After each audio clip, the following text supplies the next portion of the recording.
Bom dia, minha gente. Um abraço a todos. Ótima segunda-feira para todo mundo. Vamos falar de Bahia e Vitória. Vamos lá, estreia do Campeonato Brasileiro para Dishelp Materiais de Construção na Garibaldi, maior revendedor a manco do Nordeste. Dishelp, a entrega mais rápida do Brasil. Bom, gente, o Bahia estreou no último sábado contra o Internacional de Porto Alegre. O Bahia foi até o estádio Beira-Rio e terminou perdendo por 2-1 para a equipe gaúcha. Esperávamos, é claro, todos nós tínhamos esperança de que o Bahia estreasse bem na competição, pelo menos trouxesse o empate para dar motivação, né, para a sequência do campeonato. É uma estreia e quando você estreia sem perder fora de casa, isso eleva, né, o alto astral dos jogadores, anima os atletas para a sequência da competição. Até porque o Bahia estava pegando um time que vinha de 4 empates nas competições que disputa, vinha de um empate contra um fraquíssimo time na Sul-Americana, bastante criticado pela imprensa gaúcha, pelos seus torcedores, não tinha seus dois principais jogadores, Ener Valencia, que é o artilheiro do time, Alan Patrick, que é um meia de muita qualidade técnica, um dos melhores jogadores da equipe do Internacional, o técnico bastante contestado, o Codé, né, o Codé. Então, assim, tinha tudo o Bahia, até porque o Rogério também tinha todo o elenco à sua disposição. Então, o Bahia estava com o prato cheio para trazer um bom resultado de Porto Alegre e jogar um bom futebol. Mas não foi isso que aconteceu. Principalmente que o técnico já entra em campo com a escalação pouco provável para todos nós, né? Com o centroavante Oscar Estupinian, e é uma mudança de postura do time dentro de campo. Entrou com Rezende como cabeça de área, como volante, né? Não entrou como terceiro zagueiro, entrou como volante, puxou um pouquinho o Caio Alexandre para frente e o Caio Alexandre ficou totalmente perdido no jogo. Essa é a realidade, com a entrada do jogador Rezende por ali. Eu não estou nem falando que a culpa foi da entrada do Rezende na cabeça de área, porque eu já vi o Caio Alexandre jogar como segundo volante na equipe do Fortaleza e jogava muito bem. A gente não pode definir aqui o que é que aconteceu, né? Talvez a postura tática, alguma determinação do técnico Rogério Ceni que fez o Caio Alexandre, né, não aparecer muito dentro do jogo. E com o Oscar Estupinian, o Bahia perde muito de profundidade. Então foi um primeiro tempo muito ruim dos dois times. O Internacional tinha posse de bola, mas não conseguia ser efetivo contra o Bahia. O Internacional, quando chegava na intermediária, terminava perdendo a bola, não tinha um bom desenvolvimento. Chegou por 2 vezes com muito perigo. O Marcos Felipe fez uma boa defesa ali. E o Bahia também chegou por uma vez só com muito perigo lá na meta do Internacional. No segundo tempo, no intervalo, o técnico faz uma modificação que já esperávamos. Tira o Oscar Estupinian, ele poderia ter colocado o Cauli ou o Biel, botou Biel. Eu acho que é até certo entrar o Biel ali para dar uma profundidade melhor, para abrir um pouco mais o Internacional. O Bahia tentar puxar o contra-ataque pelo lado esquerdo, e outra que o Biel também faz essa questão da diagonal ali para centralizar quando o Bahia estivesse no ataque contrário do lado do Arias, que aliás o Arias perdeu aquela força de ataque. O Bahia não tem mais a força do Arias quando esse jogador chegou por aqui. É interessante que o próprio Gilberto, quando chegou aqui também, vindo da Europa, o lateral direito, ele também chegou com muito tesão de jogar, né, atacando bastante. E o Arias da mesma forma, e depois esses caras pararam de atacar. É uma determinação, né, do treinador. O certo é que o Bahia não conseguia desenvolver o jogo, mas mesmo assim no segundo tempo a bola terminou chegando ali no Biel. O Biel deu um corte no jogador do Internacional, chutou, resvalou no jogador, entrou, o Bahia fez um gol.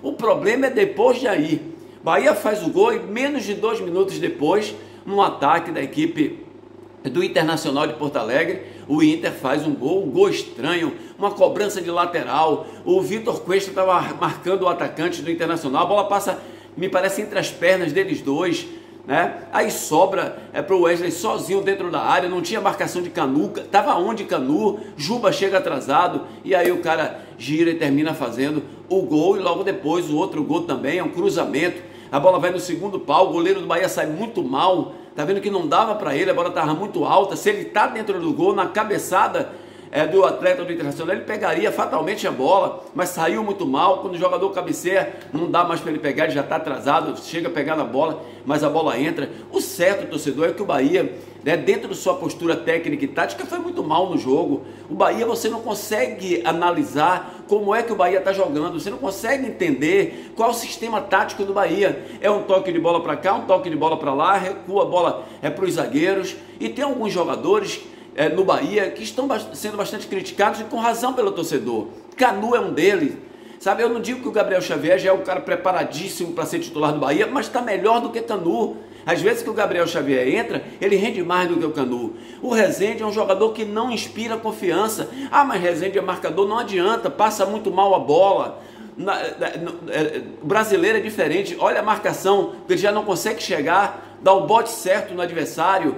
Tem que avaliar melhor essa condição do sistema de ataque do Bahia. Então, é uma derrota realmente que o Bahia deixa passar. Era um jogo onde o Bahia poderia ter trazido um resultado diferente, que não fosse a vitória, mas o empate para cá, para Salvador. E aí fica mais uma vez a dúvida do torcedor quanto o sistema do Bahia jogar, né, com esses jogadores que o Bahia contratou. Ah, tem bons jogadores tecnicamente? Tem. Individualmente sim, mas o futebol ele é coletivo, ele não é individual. E se você não tiver o sistema, e o Rogério teve muito tempo para traçar um sistema para o Bahia, e até agora a gente não viu nada disso. No jogo de ontem, no Barradão, o time do Vitória enfrentou o Palmeiras. Gente, e aqui para nós, independente do time que o Palmeiras entre em campo, o Palmeiras é o Palmeiras, é o time a ser batido no Campeonato Brasileiro, é o atual campeão brasileiro. Palmeiras é campeão da Libertadores da América. Ontem jogou sem 5 titulares. Eu me lembro aqui: Gomes, zagueiro, Marcos Rocha, Piquerez, o volante que faz muito gol, o cara foi contratado, joga muita bola, fez o gol no jogo passado, na decisão do Campeonato Paulista, me desculpem, e o Flaco Lopes, né, que estava no banco de reserva, só entrou no segundo tempo.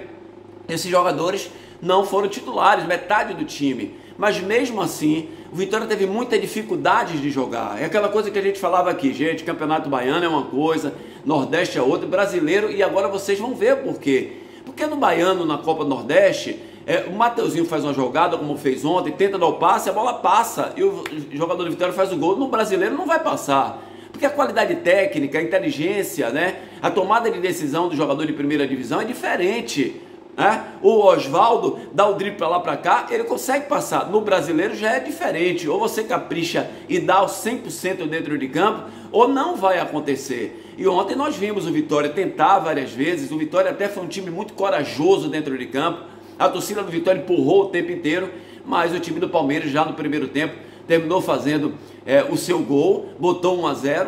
E aqui para nós, né, o Dudu saiu machucado. É claro que o Vitória perde um pouco no jogador que já está acostumado a jogar ali no meio de campo, já está entrosado com os outros companheiros, mas o Léo Condé, mais uma vez, mostrou ser um treinador ofensivo, corajoso, mudou sua postura tática, saiu de um sistema, né, um 4-3-2-1, né, ele saiu para um sistema mais ofensivo, ele colocou só 2 volantes, ele foi praticamente para um 4-3-3, jogar contra o Palmeiras, muito perigoso, abriu o seu time para o Palmeiras atacar. E no segundo tempo o Vitória atacou mais, o Vitória cresce muito no segundo tempo, né? Teve algumas oportunidades, o Alejandro teve oportunidade no primeiro tempo, mas aí também, viu, torcedor, menos. O torcedor já está pedindo a cabeça do Alejandro, que perdeu um gol. Não foi essa perda de gol assim tão escandaloso não, ele tentou fazer o gol. E o Alejandro é um jogador que, apesar de não vir aí de uns 3 ou 4 jogos sem ser aquele Alejandro do início, o cara é artilheiro do Campeonato Baiano, o cara mudou a estrutura do ataque do Vitória, é um jogador que faz bem o pivô, um jogador que não fica parado, ele busca o jogo o tempo inteiro, mas não deu, acontece isso dentro do futebol. Então o Vitória ontem foi um time brabo dentro de campo, foi um time que buscou a vitória o tempo todo no segundo tempo, só que a condição técnica, a qualidade técnica é diferente, e no futebol não se ganha pulso, futebol se ganha com a qualidade. Então é claro que a diretoria do Vitória contratou, foi buscar reforços, mas você precisa dar algo mais dentro do Campeonato Brasileiro para você conseguir as vitórias. E agora, minha gente, é isso aí, né? É uma outra situação. O Vitória só joga domingo agora contra o Bahia. O jogo contra o Cuiabá foi cancelado porque o Cuiabá vai decidir a Copa Verde, e o Bahia joga amanhã, terça-feira, contra o Fluminense na Fonte Nova, e depois enfrenta o Bavi no estádio, enfrenta o Vitória no Bavi, no estádio do Barradão. Então esse é o retrato da estreia do Campeonato Brasileiro, dos nossos 2 representantes nessa competição, e vamos torcer para que a partir de amanhã esse retrato mude, porque você abre a tabela de classificação e já vê os 2 clubes na zona de rebaixamento, e o torcedor fica, né, com esse filme passando pela cabeça das últimas participações de Bahia e Vitória dentro do Campeonato Brasileiro. Grande abraço a todos, ótima semana e que Deus abençoe a todo mundo.